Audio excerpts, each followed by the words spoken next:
ભરૂચથી અંકલેશ્વરને જોડતા માર્ગ પર આવેલા છાપરા અને અંદાડા ગામ વચ્ચે હાઈ ટેન્શન વીજ થાંભલાનું કામ ચાલી રહ્યું છે. આ દરમિયાન સ્થળ પર કામ કરતા મજૂરો કોઈપણ પ્રકારની સુરક્ષા વ્યવસ્થા વિના ઊંચાઈ પર કામ કરતા જોવા મળતા મજૂરોની સલામતી અંગે ગંભીર પ્રશ્નો ઊભા થયા છે. પ્રત્યક્ષદર્શીઓના જણાવ્યા મુજબ મજૂરો અંદાજે 150 ફૂટ જેટલી ઊંચાઈએ કામ કરી રહ્યા હતા, પરંતુ તેમની પાસે safety belt, safety kit, helmet સહિતના જરૂરી સુરક્ષા સાધનો ઉપલબ્ધ ન હતા.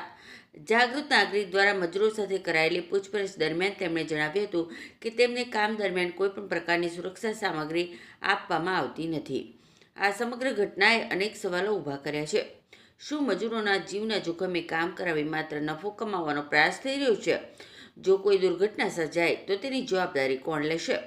આવા પ્રશ્નો સ્થાનિકોમાં ચર્ચાનો વિષય બન્યા છે.